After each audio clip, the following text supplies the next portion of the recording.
The man known to history as Scipio Africanus was born as Publius Cornelius Scipio in the city of Rome, most likely in the year 236 BC. Africanus, as we will see, was an agnomen bestowed on him later in life owing to his military accomplishments. His father was also Publius Cornelius Scipio, after whom he was named.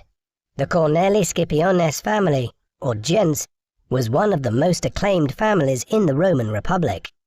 They were a patrician family, meaning they hailed from the old aristocratic families that traced their lineage back to the line of the Roman kingdom and early republic centuries earlier. Several ancestors had served as consul, the highest magistrate of the Roman Republic, during the 4th century BC, while both Scipio's great-grandfather and grandfather were noted political figures and military commanders between the 290s and the 250s BC. Scipio's mother was Pomponia, of the gens Pomponia. Her people were of the plebeian class of Romans, commoners in olden times, though many such plebeian families had risen to riches and esteem in the 5th and 4th centuries BC. The Pomponia were one such, with many scions of the family serving as tribute of the people and consul in the 5th, 4th and 3rd centuries BC. Family law even held that they were descended from a son of one of the rulers of Rome in times gone by, Numa Pompilius. Hence, Scipio was born into a powerful and prominent family within the Roman Republic. Scipio's entire life would be shaped by the trajectory of Roman politics in the century or so before he was even born.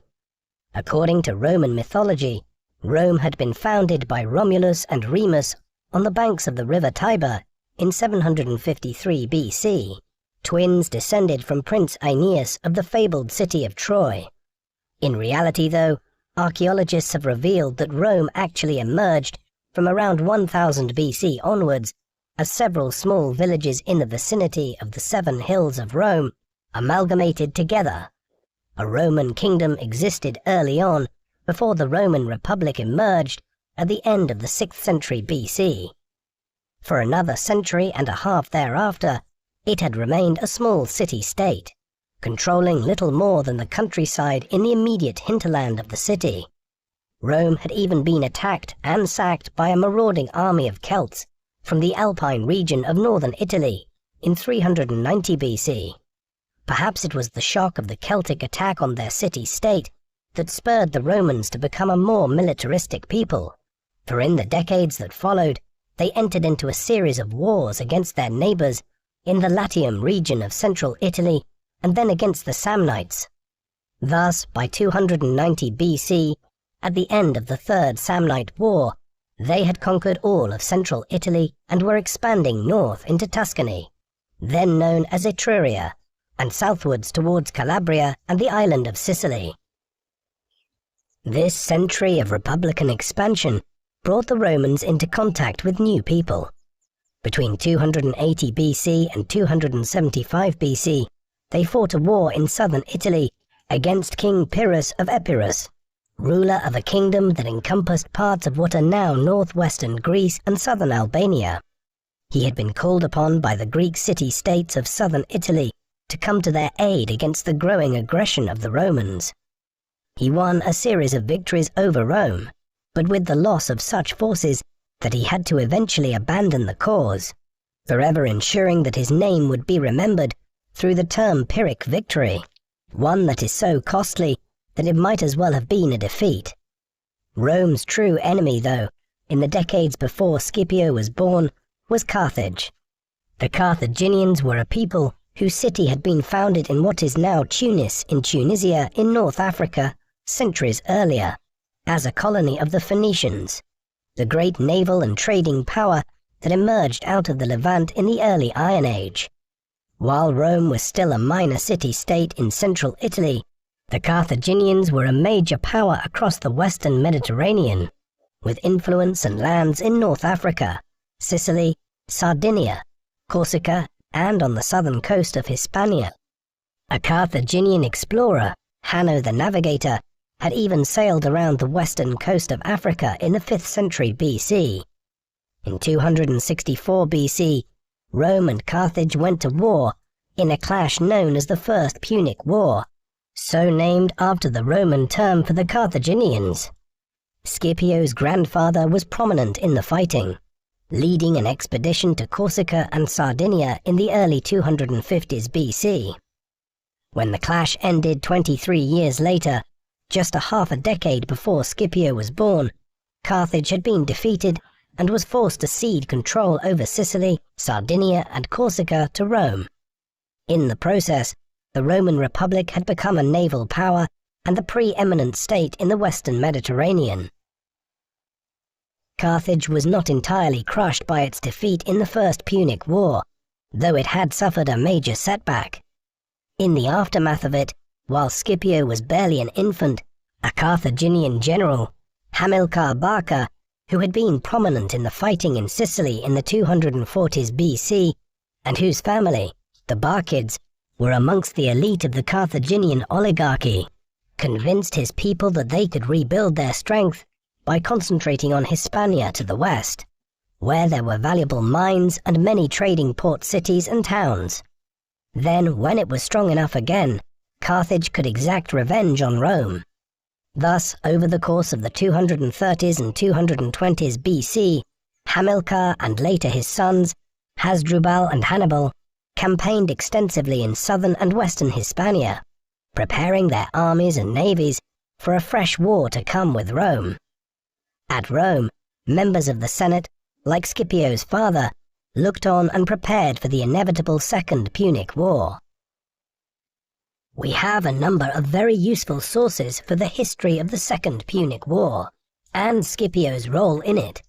The two foremost are the histories of Polybius, a Greek historian who lived in the 2nd century BC, and was a near contemporary of the events he described in his History of the Roman Republic, and Livy, whose Ab Urbe Condita, meaning from the foundation of the city, written in the late 1st century BC, is the most monumental history of the Roman Republic produced in ancient times. These provide detailed accounts of the Punic Wars and Scipio's role in the second of the conflicts. Unfortunately, several sources which were biographical accounts of Scipio himself have not survived. The most regrettable such loss is the Life of Scipio, written by the 2nd century AD Greco-Roman historical biographer Plutarch, while Scipio himself is believed to have written a now lost memoir. Other sources are more fragmentary, yet useful in their own way. The great Roman orator Cicero discussed Scipio's life in his De Republica. The 1st century AD historian Valerius Maximus provided some curious maxims and anecdotes concerning Scipio, though he was somewhat hostile to him as a figure. Finally, the Punica, a Latin epic poem about the Punic Wars, composed in the 1st century AD by Silius Italicus, features Scipio as a central character, albeit this is a literary work and needs to be handled carefully to extract any historical value from it. The surviving sources do not provide much by way of information on Scipio's early life, something which makes the loss of Plutarch's Life of Scipio, which would have given biographical details like this, especially regrettable. Still, we can infer some things about his youth. Within the Scipio household, the family lived under Scipio's father, the pater familias, as Roman society was strongly patriarchal. Formal systems of education were only just beginning to emerge in Rome, and for the most part it was still the responsibility of the father to teach his sons in the ways of subjects such as rhetoric, oratory, the religion and mythology of Rome, and Latin grammar. Scipio probably also benefited from the first flushes of the introduction of Greek educational methods to Rome, which are typically believed to have been introduced around the middle of the 3rd century BC by captured Greek slaves, such as Livius Andronicus. This would have seen a growing emphasis on Greek prose and poetry, and science, and the translation into Latin of many of the classic works of Greek literature, particularly the Iliad and Odyssey, typically ascribed to the poet Homer. Scipio would also have grown up aware of his family's privileged position, as his grandfather was responsible for building a temple to Tempestates, a goddess of storms and weather. Similarly, his father was progressing in the 230s and 220s BC. As Scipio was growing up, through the cursus honorum, the series of promotions through the different political offices of the Republic.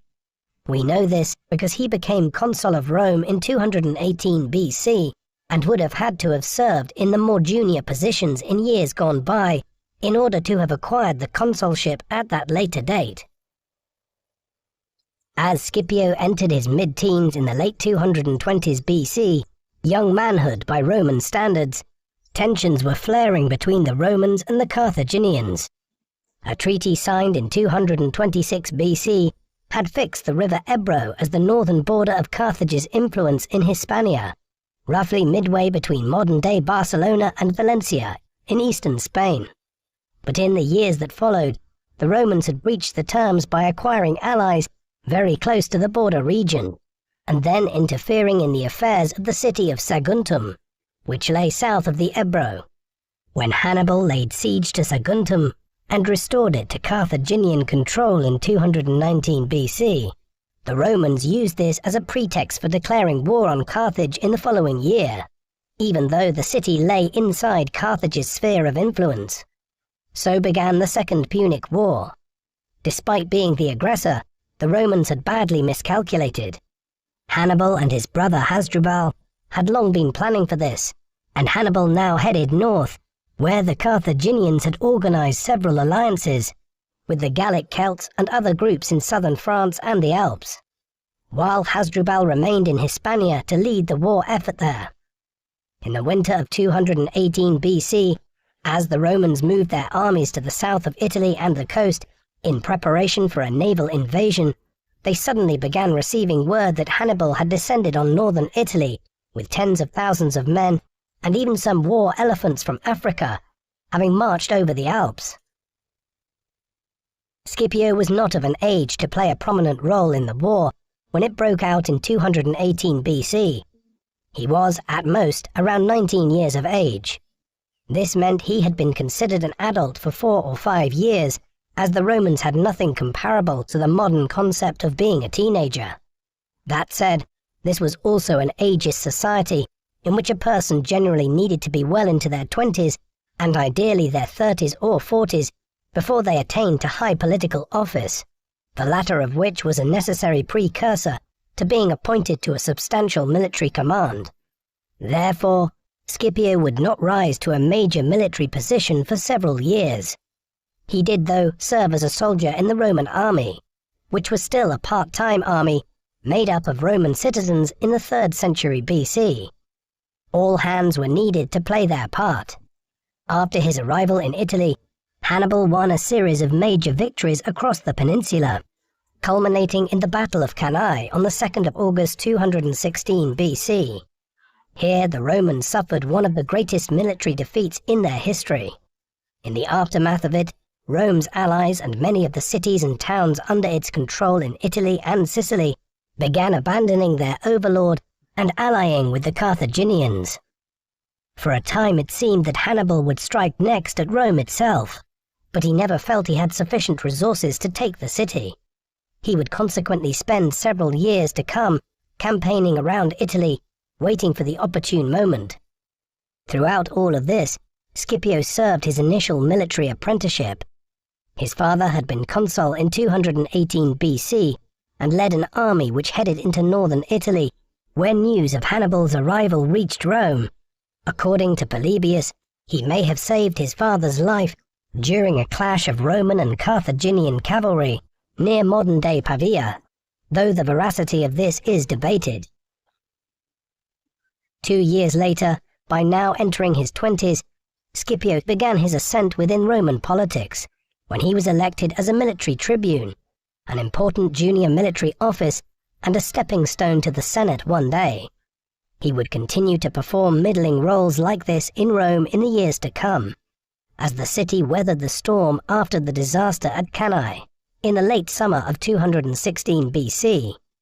Meanwhile, his father and several other members of his extended family were engaging in a campaign which would catapult Scipio himself to great heights within the Republic before long. Even as Hannibal was arriving in Italy, Scipio's uncle was leading a military expedition to Hispania.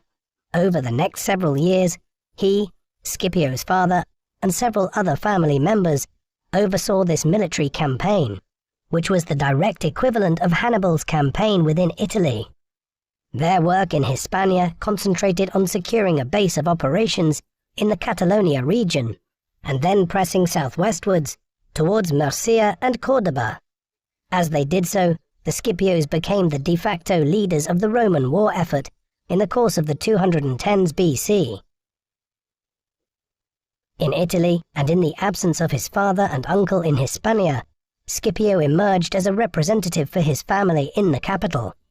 In 213 BC, he was elected as an aedile, a prominent magistracy responsible for the civic management of Rome, including ensuring that the city was supplied with all the resources it needed, a task which had become especially important in the context of the war and Hannibal's rampaging around Italy.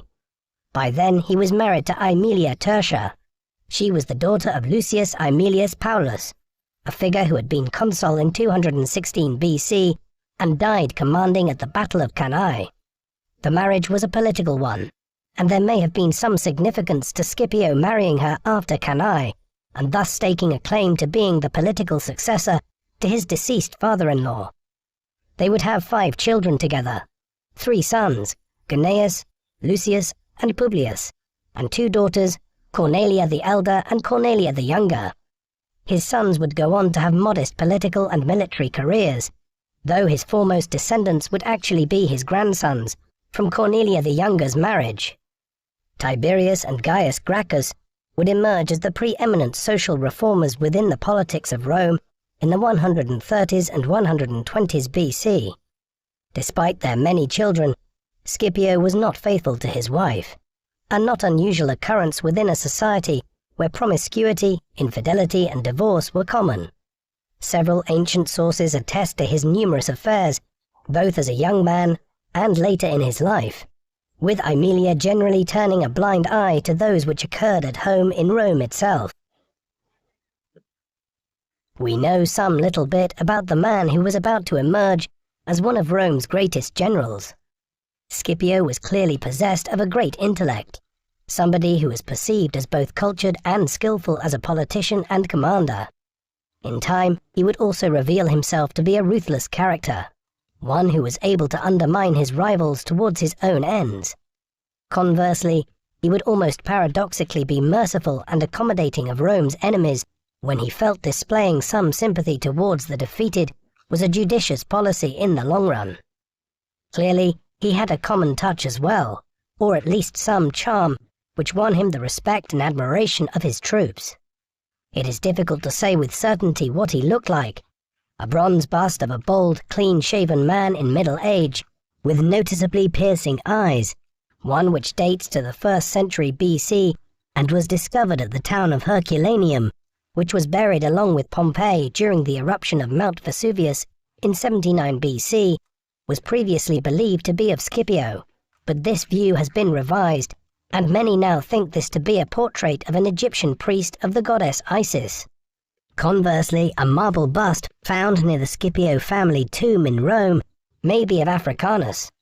The nose is broken off, and the eyes, following a Roman sculptural tradition, are nondescript, but we get the impression of a strong man with a serious demeanor, his face clean-shaven in line with Roman fashion, and with short curly hair.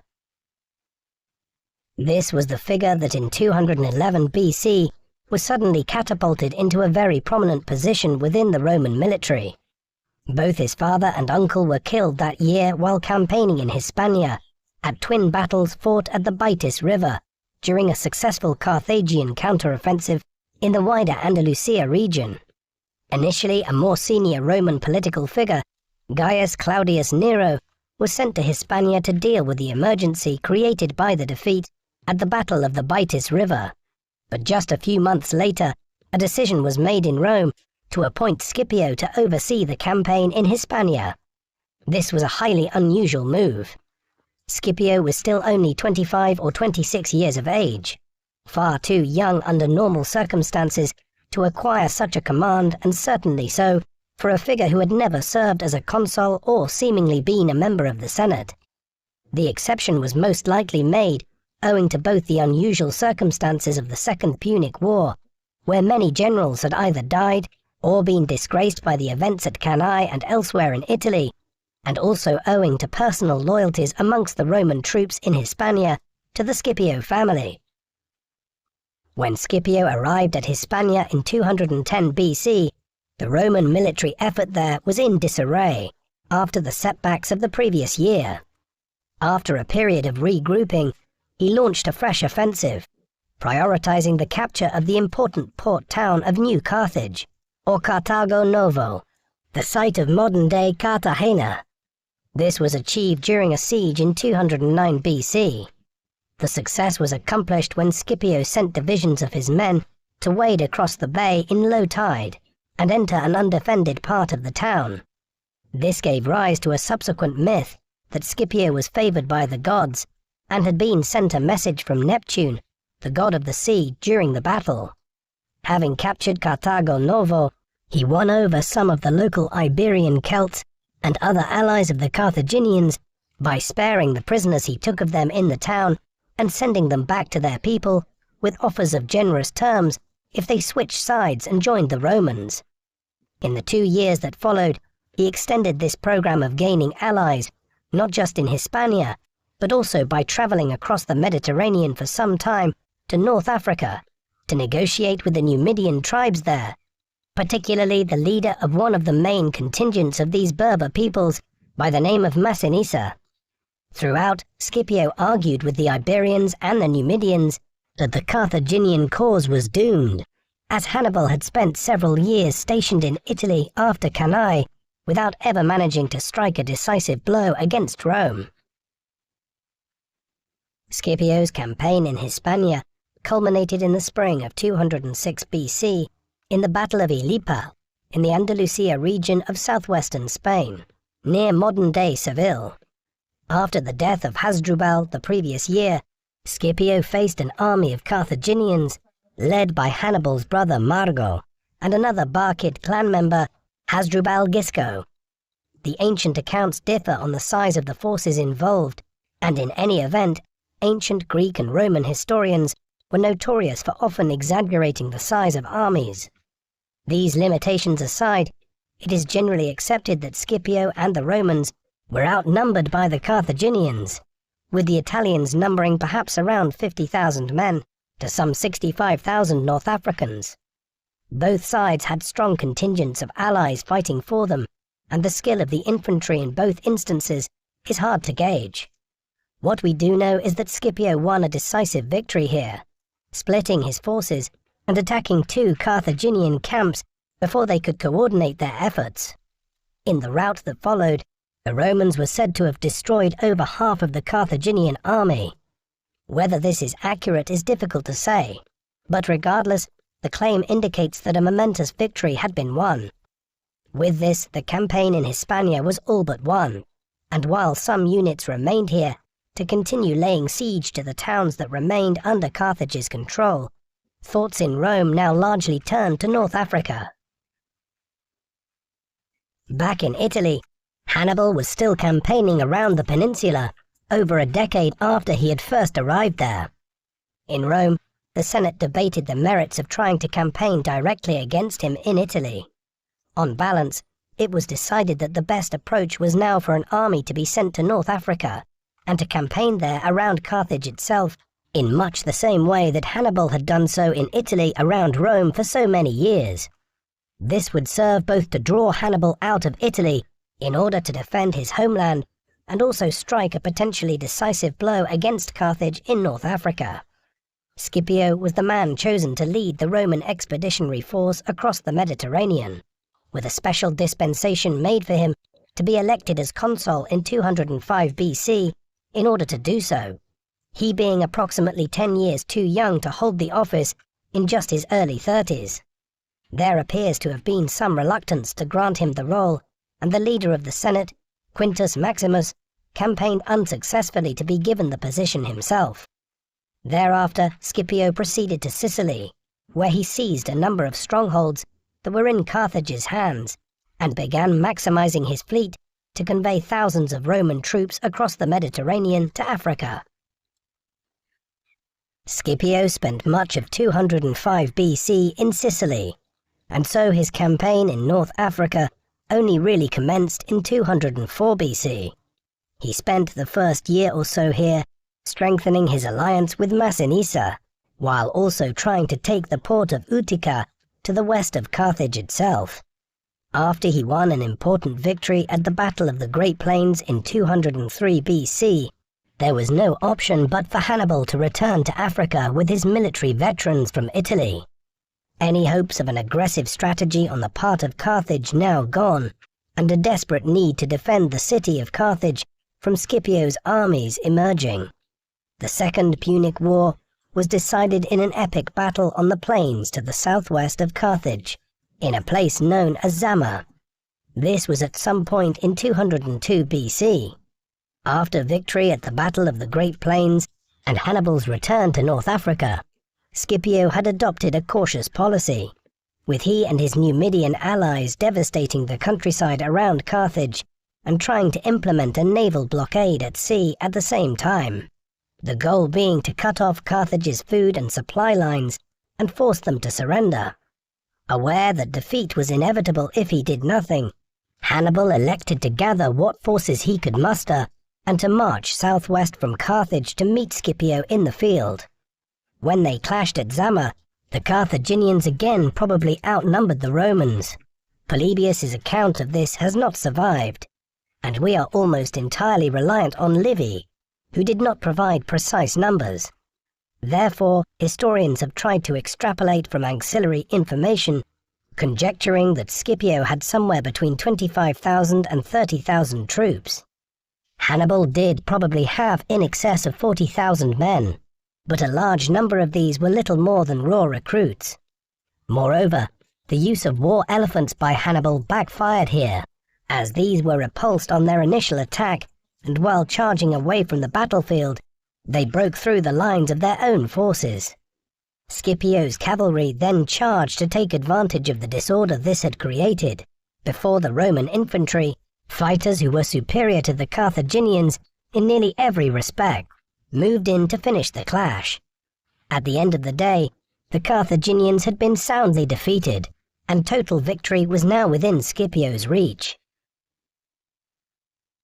Victory at Zama made Scipio's success in North Africa inevitable, and Rome's triumph over Carthage a foregone conclusion. Nevertheless, the Carthaginians continued to hold out behind the walls of their city, and Scipio, who was concerned that he would be recalled home to Rome before he achieved total victory, agreed to enter peace negotiations. This points to one of the perennial issues of Roman politics during the era of the Republic, the manner in which successful generals were constantly undermined by their political rivals at home, while they were away campaigning. In this case, Scipio's principal rival was Cato the Elder, who we will hear more about later. Fearing total destruction if their city walls were breached, the Carthaginians agreed to humiliating peace terms in 201 BC. They were to be stripped of all their overseas territories, with Rome now becoming the dominant power in Hispania.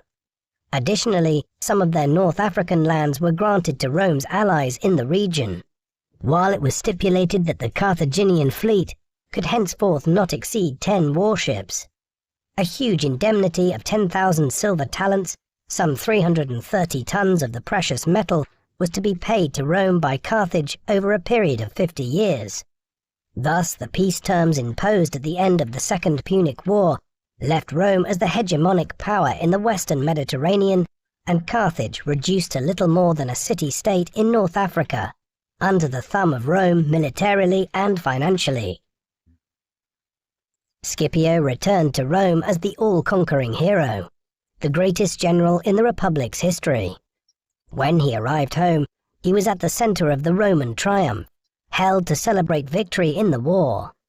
These triumphs were civil and religious parades that were held in Rome throughout its history. Victorious commanders were garlanded in religious ceremonies, parades were held, slaves taken from the defeated enemy were marched through the streets of the city, and riches taken from the conquered land were offered at the temple of Jupiter and other Roman deities. They were not too dissimilar to what a royal coronation would have looked like in medieval or early modern London or Paris, a massive display of colour and people.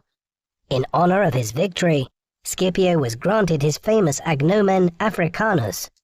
These agnomens were bestowed names, like modern-day cognomens. Many other Roman generals in centuries to come would be honoured just like Scipio, notably a member of the Julio-Claudian imperial family 2 centuries later, who was granted the agnomen Germanicus in recognition of his role in expanding Rome's borders into Germania. It has also been theorized that Scipio may have been the first Roman general to have the title of Imperator bestowed upon him. We know that the term was applied to Aemilius Paulus, a Roman general who was campaigning against the Lusitanians in western Hispania, around what is Portugal today. This occurred around 190 BC, at the beginning of what would be nearly 2 centuries of Roman efforts to fully conquer western and northern Iberia, after seizing the south and east from Carthage at the end of the Second Punic War. Given the appearance of the term in 190 BC, it has been speculated that it may have been first conferred on Scipio after Zama, and then gained traction in the century that followed. This has a major constitutional and linguistic significance.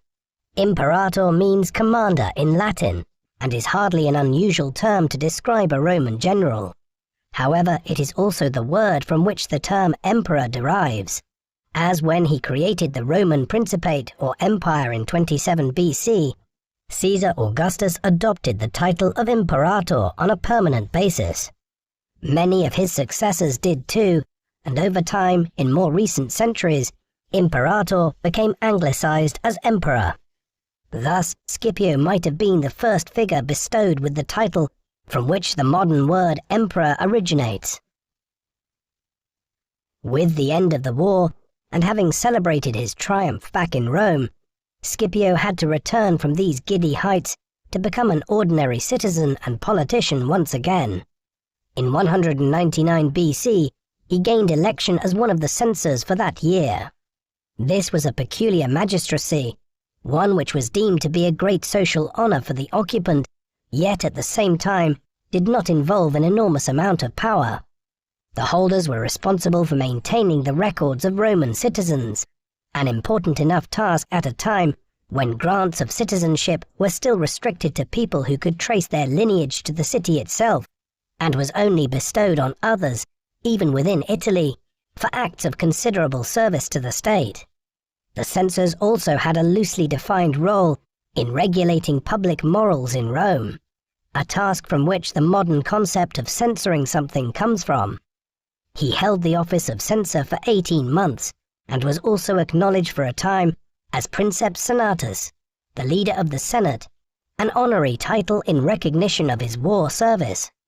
Finally, in 194 BC, he was elected as consul of the Republic again for another year. Scipio appears to have made some efforts during this time to enact social and economic reforms, not merely to acquire offices as marks of empty prestige. This was based on a number of emerging problems within the Republic, which would bedevil its politics over the next century or so. Specifically, the widening gap between the Roman elites and the poor, and the growing dissatisfaction of the Italian subject peoples, who were expected to play an ever-growing role in the Roman state without the privileges that Roman citizens held. Many of the disillusioned were military veterans, and Scipio became one of the first major generals of the Republic to set up a land redistribution program to reward veterans. This was a practice which had been engaged in by the Republic for over 2 centuries, but the scale of the veteran land program was novel in Scipio's case. That said, he did not seek to use his support amongst the veterans or the promise of rewards in the shape of lands and wealth as the basis for building up a party of followers, and unlike later figures like Cornelius Sulla and Julius Caesar in the 1st century BC, Scipio never attempted to use his popularity and prestige as a means of aggrandizing himself or undermining the Republic's institutions. These were years in which the hero of the war with Carthage also earned a particular reputation for his piety and religious devotion, showing an especial veneration for both Jupiter and Mars, the equivalents of Zeus, the king of the gods, and Ares, the god of war, in the Greek mythological and religious system. The Romans had very thin distinctions between the priestly classes and the wider citizenry, and a leading political figure like Scipio could also become a minor priest. In Scipio's case, he is believed to have done so, as a priest of Jupiter in the 190s BC. He was also a major patron of several of the most prominent temples in the center of Rome. In his own time, it was already established that Scipio might have the gift of some sort of prescience that was a mark of being favored by the gods, and which accounted for some of his exceptional successes in his military campaigns. Both Polybius and Livy mentioned such a belief amongst the Romans, claiming that the same might have been a sign of the favor with which the gods viewed not just Scipio, but the wider Scipio clan. Another major feature of Scipio's personality was his admiration for Greek culture. This was an understandable development for an educated Roman. For all their virtues as a military people and their later acumen for engineering and governance, the Romans were hardly a highly cultured people, unlike their neighbors to the east. Long before Alexander the Great had conquered much of the known world in the 4th century BC, the Greeks had developed a sophisticated culture where the disciplines of history, philosophy, geography, anthropology, biology, political science, mathematics, medicine, drama, poetry, and much else besides had begun to emerge. By way of contrast, the Romans had a decent culture of producing comedic plays by the 3rd century BC and were interested in history, but their culture was lackluster by comparison with their Greek rivals to the east. Scipio was one of the first prominent Romans to unashamedly embrace Greek culture, speaking and writing Greek and adopting Greek literary forms in his own writings. This was criticized by many Roman aristocrats who rebuked such adherents of Hellenic culture for their abandonment of Roman traditions, but Scipio was ahead of his time. Over the next 2 centuries, Rome would conquer the Greek Eastern Mediterranean militarily, but the Greeks would conquer Rome culturally, with virtually all aspects of Greek culture becoming popular in the Western Mediterranean. That this process was able to occur was owing to Rome's ever greater level of entanglement with the Eastern Mediterranean.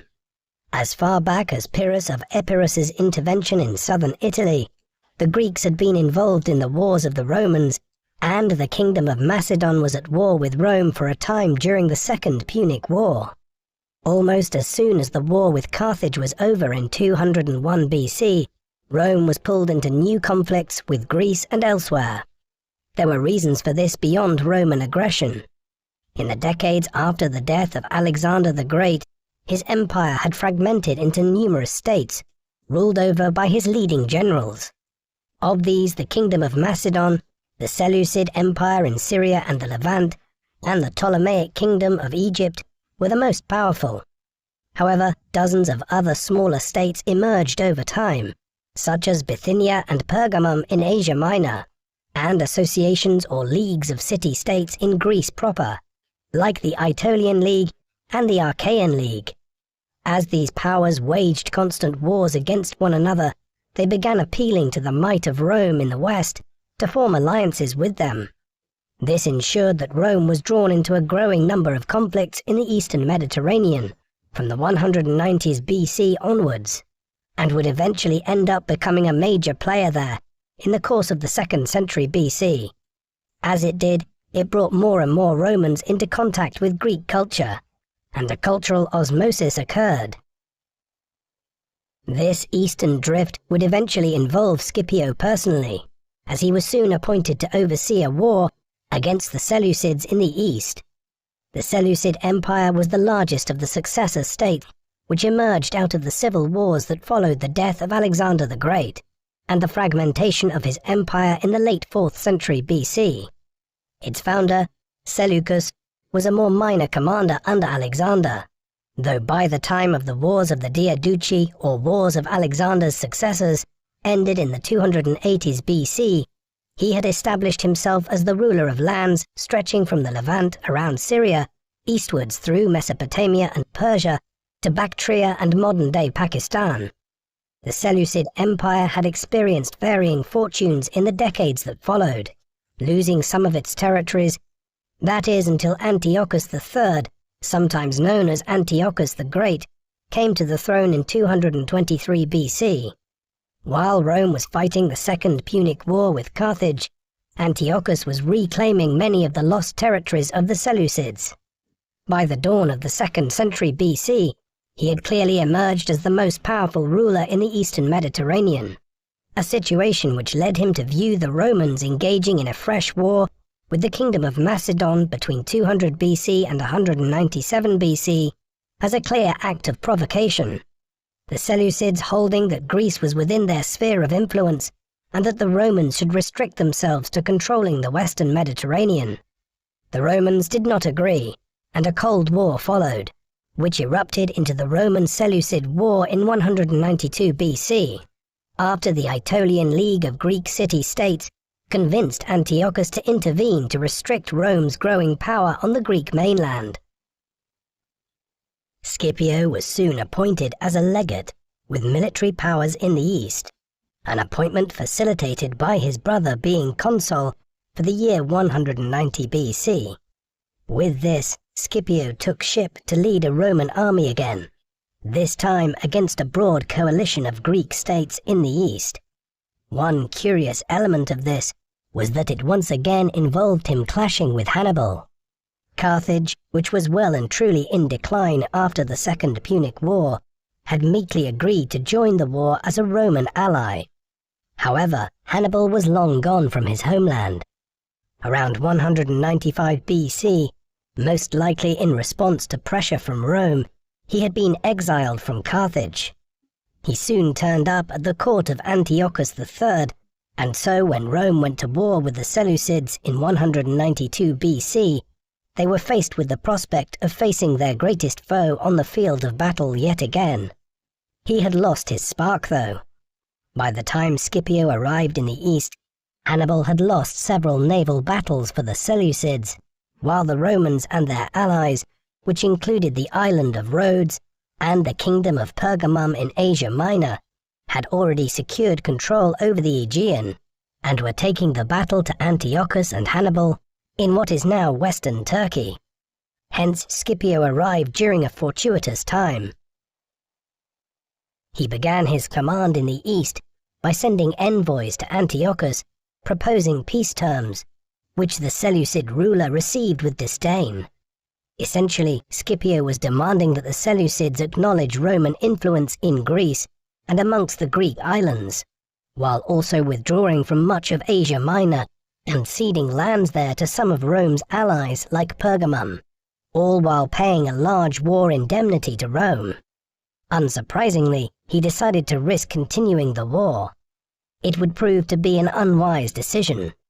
Not long afterwards, in either December 190 BC or January 189 BC, Scipio's forces met with Antiochus's near the town of Magnesia in Asia Minor. Historians tend to agree that the Romans were outnumbered considerably by the Seleucids, with perhaps somewhere around 40,000 men against some 60,000 on Antiochus's side. By then, however, the Romans were already the most professional and effective infantry army in the known world, and despite his numerical weakness, Scipio inflicted a decisive victory over Antiochus at Magnesia. The Seleucid cavalry had operated well and damaged the Roman flanks. Ultimately, the Roman center lines had pushed onwards and broke the Seleucid composure. Some 10,000 or so Seleucid soldiers were lost, and Antiochus and his remaining forces fled from the field. With defeat at the Battle of Magnesia, Antiochus entered into more concerted negotiations with Scipio and his envoys. These events are narrated at great length by Livy in his enormous history of the Roman Republic, where suggestions arise that Antiochus tried to bribe Scipio in order to have him negotiate better peace terms for the Seleucid Empire. Scipio proved incorruptible in this instance, and terms were once again put forward similar to those proffered before the Battle of Magnesia, specifically that the Seleucids would withdraw east of the Taurus Mountains, a move which would effectively remove them from Asia Minor altogether, and leave Greece and western Turkey as a potential sphere of Roman control. Antiochus eventually accepted, and the war came to an end in 188 BC as the terms were finalized with all parties. Despite its victory, Rome did not step in as the new preeminent power in Greece and Asia Minor. Instead, it expanded the territories of several of its allies that had fought with it in the war, and, in so doing, began to create client states or vassals of a kind that would form the basis of much of Roman power and administration in the eastern Mediterranean for 2 centuries to come. One of the terms of the peace agreement, which was negotiated between the Romans and the Seleucids at the end of the war, was that Antiochus would hand over a number of individuals to the Romans, chief amongst which was Hannibal. The Carthaginian general had no intention of being placed at the mercy of his sworn enemies and left the Seleucid Empire for Armenia, a large kingdom in the Caucasus which would have a long history as a buffer state on Rome's eastern border between it and Parthia in centuries to come. There he is understood to have been warmly received by King Artaxius I. It was the beginning of several years of an itinerant existence as he moved from one royal court to another in the east, with Roman diplomats never far behind to tell his new host that Rome wished for Hannibal to not be made welcome. Aware that the Romans were the emerging power in the eastern Mediterranean, several of Hannibal's benefactors caved to diplomatic pressure and expelled him from their courts. Thus, between 188 BC and 183 BC, he appears to have moved between Armenia, Crete, Pergamum and Bithynia. He was in the kingdom of Bithynia, in what is now northwestern Turkey, in the late 180s BC when he died. Some ancient sources suggest he was poisoned through some Roman plot, or even drank poison himself to avoid being handed over to the Romans, though many modern historians argue that these were simply colourful stories invented by figures like Livy and Appian, anxious to have some dramatic end to their recounting of Hannibal's life. Scipio would live long enough himself to meet with the kind of political ostracization which his great Carthaginian rival had suffered years earlier. For decades, Scipio had been a rival of Cato the Elder. The two men had been born within a few years of each other, but there the similarities ended. Cato hailed from a prominent plebeian family, unlike Scipio, who came from a patrician family. Where Scipio was a devotee of Greek culture, Cato preached the virtues of traditional Roman life and composed a famous work, De Agricultura, on farming, a work of both agricultural commentary, recipes, and a miscellaneous assortment of statements on Roman life and customs. He had also been a supporter of Fabius Maximus during the Second Punic War and had campaigned for him to be appointed to lead the campaign to North Africa that Scipio was eventually given control over. Thus, there was a lot of history between Scipio and Cato.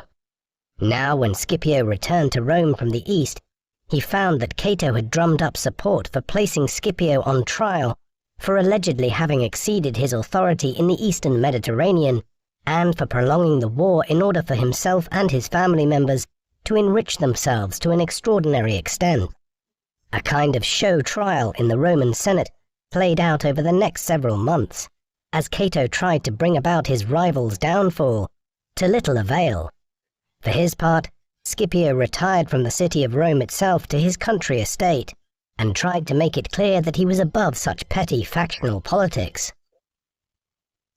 Scipio spent the final years of his life living primarily at his villa at Liternum, in the Campania region of Italy, south of Rome towards Neapolis and Pompeii.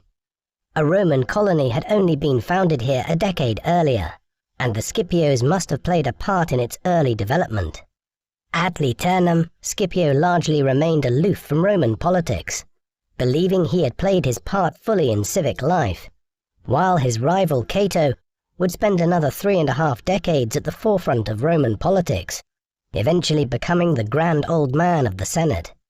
Scipio is believed to have written a series of memoirs or histories of some kind while at Liternum, though unfortunately these have not survived down to modern times, nor indeed has a separate history of his father's career, which was subsequently composed by Scipio's elder son. The memoirs are understood to have been written in Greek, again emphasizing Scipio's appreciation for Hellenistic culture. The details of Scipio's last years and death are surprisingly hazy for such a prominent figure in Rome's history. It is agreed that he must have lived until 185 BC, and most classical scholars tend to argue that it was 2 years later, in 183 BC, when he died. Presumably, there must have been a lot of news about his passing floating around Rome, the famous general of Zama still being something of a living legend in the capital. Nevertheless, without any account of this, we are left to speculate. It is not even clear where he was buried. It is possible that he was simply laid to rest at his estate at Liternum. 3 centuries later, the Roman politician, educator, orator, philosopher, and tragedian, Seneca the Younger, came into possession of Scipio's former villa, as he was of the belief, expressed in one of his letters, that an altar there had been erected back in the 2nd century to mark the resting place of the great Scipio Africanus. Others suggest his remains were taken to Rome and buried there. The most likely location would be the tomb of the Scipios, the ancestral mausoleum of the family, first established by Scipio's great-grandfather around 300 BC. This lay on the southern outskirts of the city at the time, near the famous Via Appia, or Appian Way, the road leading from Rome southwards towards Neapolis. The tomb is still intact today, though most of the sarcophagi were very badly damaged or entirely lost when the tomb was rediscovered in the late 18th century, making it impossible to determine if Scipio was interred here alongside his ancestors. The decade or so either side of Scipio's death, in the 180s and 170s BC, was actually one of the last periods of relative restraint on the part of the Roman Republic. Despite constant calls for Rome to involve itself in wars in the eastern Mediterranean, the Senate in Rome tried to resist becoming overly entangled in the Greek East for many years, allowing the various Greek states to largely maintain their independence. A turning point came with the Third Macedonian War, fought between 171 BC and 168 BC. At the end of this, the Romans replaced the Kingdom of Macedon with client states that were little more than Roman vassals. This was the beginning of a century of sustained expansion, which would make Rome master of the eastern Mediterranean by the end of the 60s BC, conquering great powers like the Seleucid Empire and the Kingdom of Pontus. This expansion also came with exceptional violence, peaking in 146 BC, when the city of Corinth was completely leveled to the ground in Greece by the Romans. Carthage was not spared either. In the course of the 150s BC, Cato the Elder, Scipio's old nemesis in the Senate, who long outlived Africanus, had taken to ending all his speeches in the Roman governing council by declaring, "Carthago delenda est," Carthage must be destroyed. When the Carthaginians, who had never recovered from their defeat at Scipio's hands a half a century earlier, had the misfortune to respond to an attack by the Numidians, Rome's ally in North Africa, in 149 BC, Rome declared war. The third and final Punic War would end 3 years later with the destruction of the city of Carthage, the enslaving of its inhabitants, and the sowing of salt over the ruins of the city so that nothing would grow there, in what is widely acknowledged as one of the first clearly documented acts of genocide in history. Scipio Africanus was the preeminent general of the Roman Republic during its glory days in the 3rd and 2nd centuries BC, before the Republic's military commanders like Julius Caesar, Mark Antony and Octavian became too powerful and ultimately destroyed it in the 1st century BC. Scipio belonged in many ways to a more traditional era of Rome's history, when its culture was still rooted in plain Roman pursuits and when it was just emerging as a major Mediterranean power. He and his family were central to that process, playing a leading role in victory over the Carthaginians in both the First and Second Punic Wars.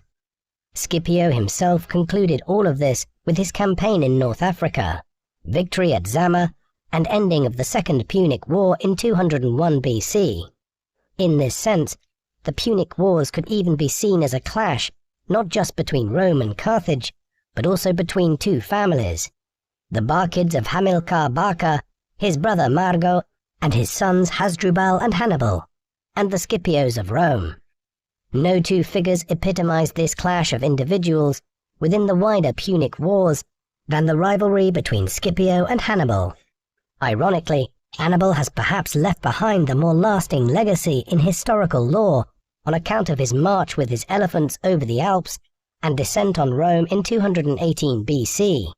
Yet it was his nemesis, Scipio Africanus, who was much the more successful of the two in the long run and catapulted Rome towards domination of the Western Mediterranean and then the known world at the end of the 3rd century BC.